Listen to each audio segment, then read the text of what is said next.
Hello किरण madam कहउछन कि आज्ञा कहतु आपण 3 मास ले लाइन बिल दे नांदी कि आपण हस्बैंड फोन उठो नांदी केते अछि बिल पेमेंट करिया पई की आपणकर 5300 टका अछि आपण आज पेमेंट न करिवे तो आपणकर आज लाइन कटा आजिवो। ठीक अछि आज ही पेमेंट कर दोछि। मैडम मो पैसा टी बुझंतु मो बहुत जल्दी आपन पैसा मु देती मैडम।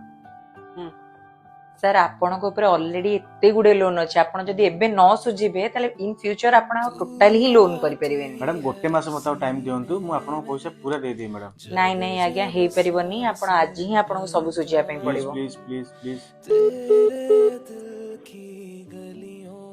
हेलो बापा मते कोन भूली गलन ना कोन जे अरे नहीं नहीं सेंती का पे कहू आउ आगुरु देखलो केते स्कूल ले गला बेले कॉलेज रे गला बेले केते सारा पैसा दउथिला मते खाइबा पई बुलिबा पई एबे तो टिके भी आउ मने पको ना बाहाई गली बोली कोन खाली स्वामी सब कथा बुझिबो तमे आउ किछि बुझिबनी जियो कथा।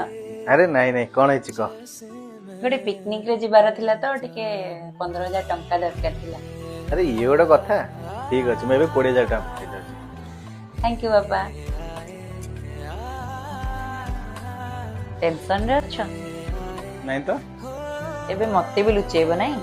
अरे नहीं सेंती किछि नहीं मोटे काम अछि म आसु कोन काम अछि? अरे लाइन बिल पेमेंट करबार जे अछि आज last date. Light bill already मो पे करि देछि। लाइन बिल तमे केंदी पे कलो? मो बापा को ठारो आनी के दे देछि। वाह तुम आगे तो बदनाम हो सारानी ए बापा आगे बदनाम करदलो। तुमको लागुची बापा आगे तुम मो असम्मान हवा को देबी तुम ईएमआई कथा भी मु जानी। अरे मु चाहूनी एते सारा टेंशन बिदु तुमको टाणी गाणी आपे असुविधाटा तो आम दी जनकर तो तमे एकुटिया कम पई हैरान हो दी जण मिसी के आमे असुविधार सामना करिबा बस मते खाली केबे कथा किछि लुचानी जेमति सब बेले खुशी को मो सहित शेयर करूछ दुख को भी सेमति मो सहित शेयर करो।